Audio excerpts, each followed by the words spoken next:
What's going on, y'all? What's going on? If you saw my vid yesterday, that was kind of like the first uh like little my first I guess like dip of my toe into the water. Is that the saying? I don't even know. But yeah, so I put out like a different kind of video yesterday. It was just sort of like experimental. I don't really expect too much from it, but I put it out there, and I did that because I put a post out yesterday saying like I wanna just try some, maybe some new things at some point.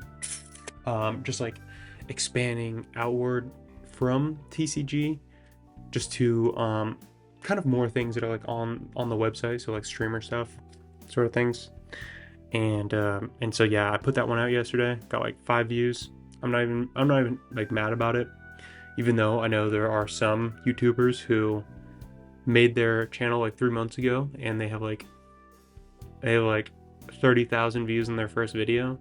But hey, I'm cool with 5, y'all. We got some Bleach going on in the background there. I was just watching the Thousand Year Blood War, which I don't know if you've seen it before, but dude, that fight between Kyoraku, Shinsui Kyoraku, and Liliel, I think it is. The dude who turns into like, well, I don't want to say anything, but the dude who shoots the arrows. And I finished that again. I already watched it before, but I watched it again.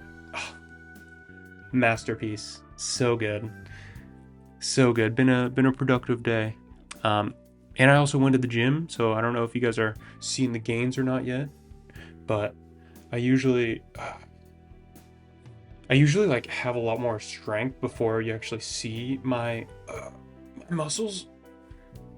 But yeah, I mean, at one point I was benching like 225, and I was like skinny as hell. I was only weighing like 185 at that point. But yeah, that's where I'm trying to get again. Maybe like 195, just because I'm older. I'm a grown man now. Okay, I drink my coffee. Take a little sip here. So at some point, I think I do want to make like a video, just kind of reviewing, or maybe putting my opinion out on some of these Pokemon YouTubers, just because, oh my gosh, right now there's like, for some reason there's like a civil war going on. Like literally, it's like Pokemon YouTubers civil war, because people are going at each other for no reason. I was seeing on X, there was like this one guy who was being called a scalper. I think it turned out like he was complaining about the prices on either eBay or like the card game player, TCG player. And he said like the prices are bad. But then someone like checked him, and he runs a store, and they saw that he was charging like $15 for one pack of Journey Together. So he got called out for that. I wouldn't even say that he is like a like a, not even a scammer, but I don't think he's like one of the people doing this thing, because on his website you can actually see the stock that he has on hand, and it only showed like 300. Now that I'm saying that, it kind of sounds a little weird. Like, how do we know that that's all the stock that he has? um so yeah, I like this guy. They were going at him. I think his name's like Jeff Throw on Twitter. And I also was going at some people too. I can't even lie about that. I see some shady behavior. I don't call out everyone, unless I'm like pretty sure there's something shady going on, and I won't even call them out. I'll more so like ask questions about it if they'll answer. But it's weird. It's very weird. And then Opossum Bud, he made a video as well talking about like the whole environment in Pokemon right now, how everything's getting scalped, and the market, where everything's at for like the market price, everything like that. And there were a couple people that he named like specifically. I think I don't think Brian was one. I think Brian would be Pokey Any. So I don't think he is a perpetrator. He's not a criminal committing some of these price hikes. He did though point his wrath towards Pokerev.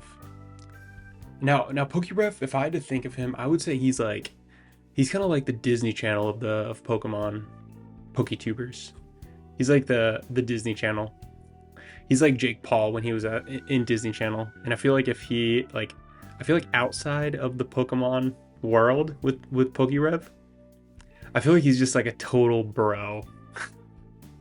I feel like he just goes to the gym, like he might, have some protein, like have a really fire lift, and probably take your girl on top of it. I mean, yeah, this dude has like all the power when it comes to Pokemon, but if you were to ask him about the market, he would probably be like, "What? Like surprise Pikachu face, huh?" So I think that's like the main point of concern that was like pointed in his direction. I'm not sure how his prices are looking for his products. I do know he has those packs that he does, like the mystery packs, which that's pretty much like double gambling. but yeah, I'm not too sure about his prices that he has already. I don't think he blatantly is doing like some sort of like, I don't know, price grab or anything like that.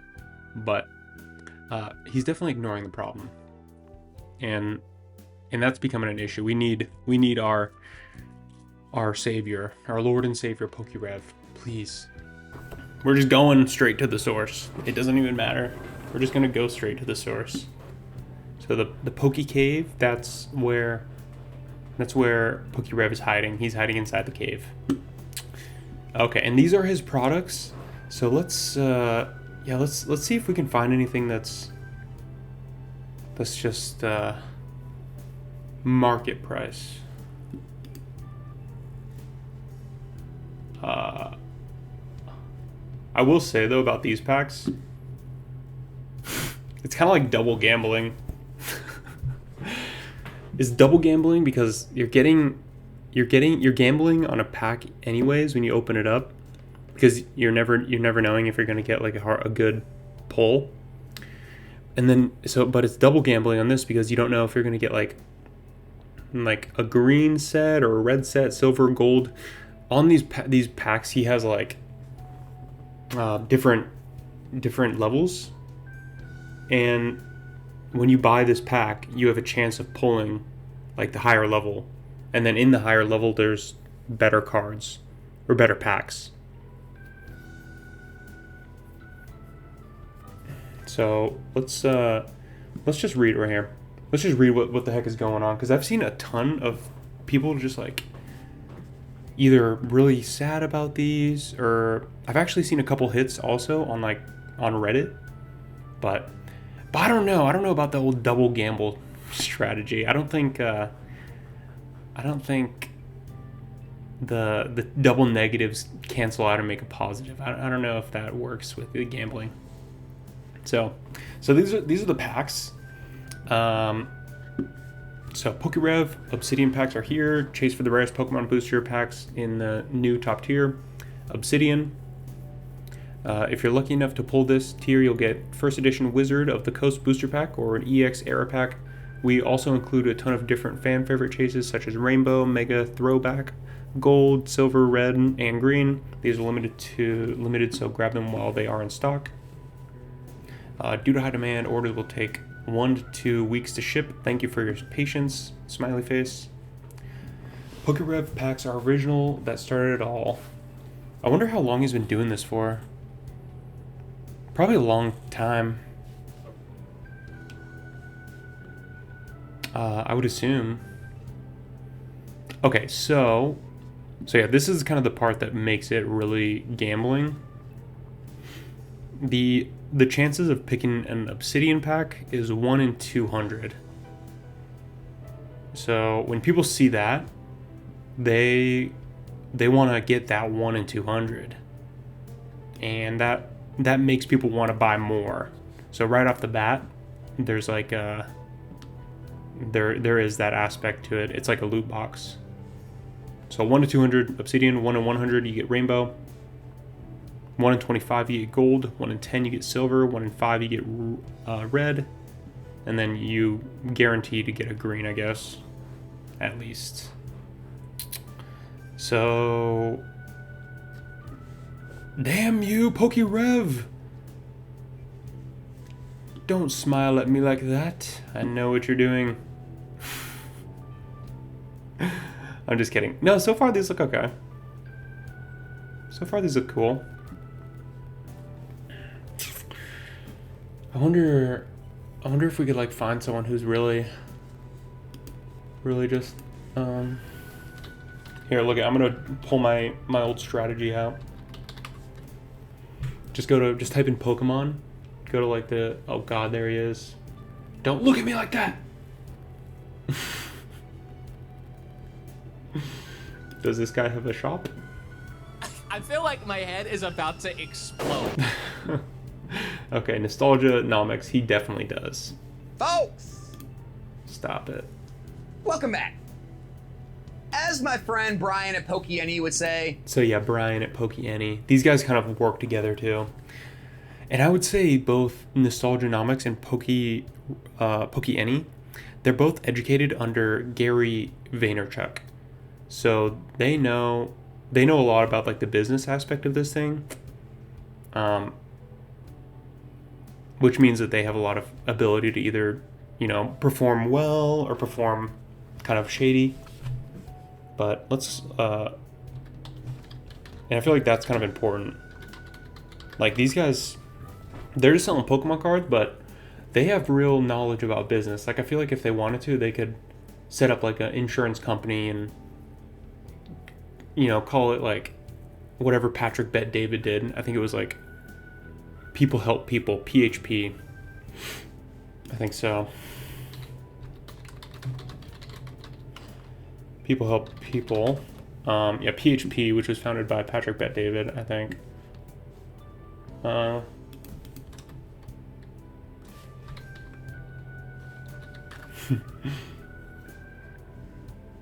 Yeah, Patrick Bet David. Anyways.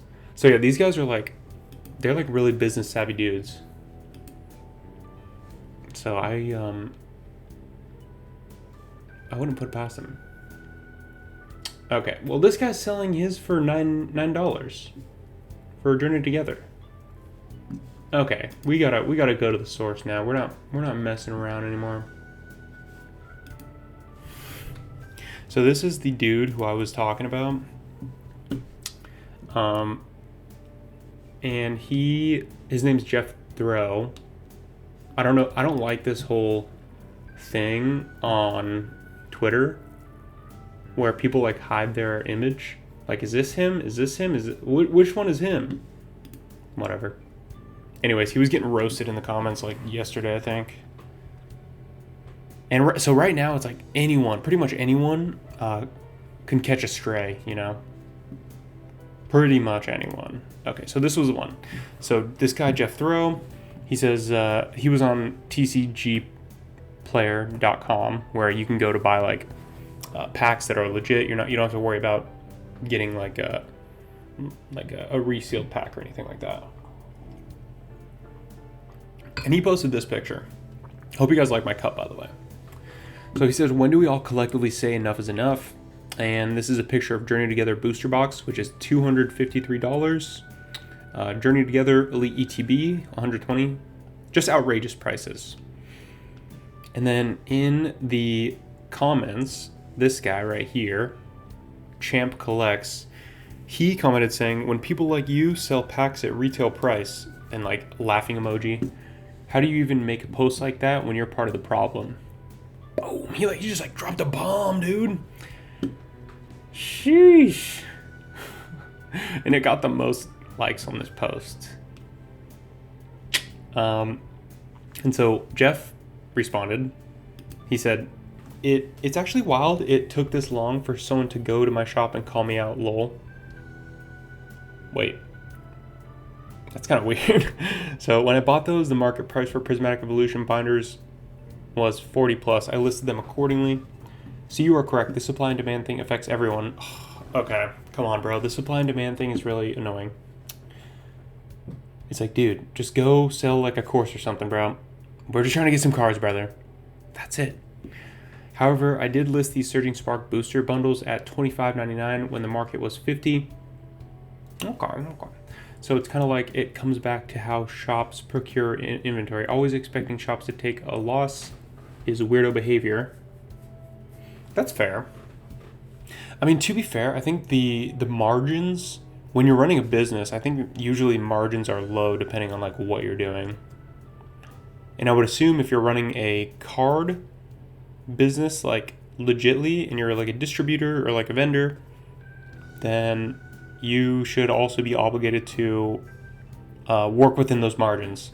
So if you're buying a pack for, let's just keep it simple. If you're buying a pack for like $5, I mean, you could probably get away with selling it for like 7 or 8, right?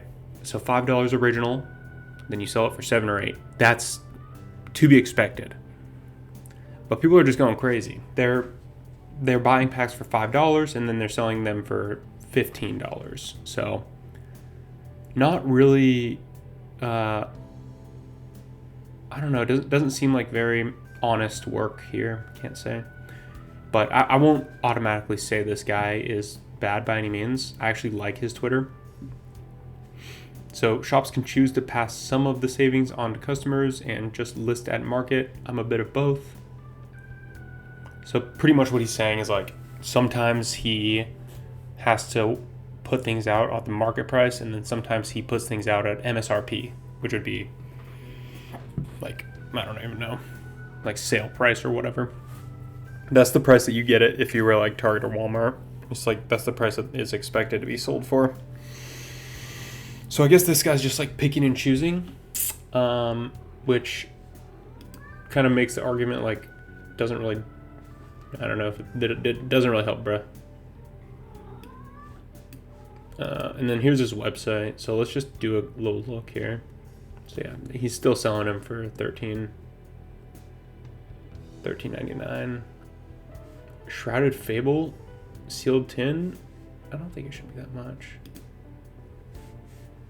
So yeah, that one looks like it usually goes for $139. So what he says is like pretty. Yeah, he's right. He sometimes picks and chooses, which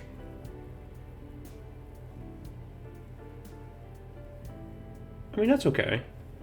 I feel like in general, if you're buying more bulk, then you should get like some sort of discount.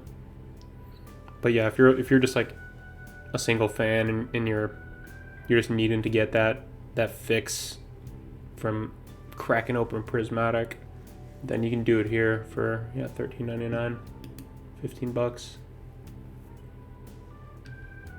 And then you can see the stock is $331. So yeah, really, I'm not trying to like paint anyone as like a bad person right now. I think if you do like what Jeff's doing, I think that's pretty much okay. But if you're just like blatantly upselling just because you want to line your pockets, then that's where it becomes a problem. And I don't know. It's not really a problem for me, honestly. Like I don't really need to get stuff all the time. I mean, to be fair, I was thinking about doing a stream where we like apply to jobs on Indeed. So so I'm not really the one to like talk about buying a ton of cards. But although I do have that Journey Together box coming tomorrow, so we're gonna crack that one open on video. But yeah, so I pretty much just wanted to come in here to tell all my fathers, my Poketuber fathers, guys, come on, let's bring it together, guys. Let's not do this right now, okay? My cat's crying in the corner. Let's figure this out. Let's get those prices down. All right, love you.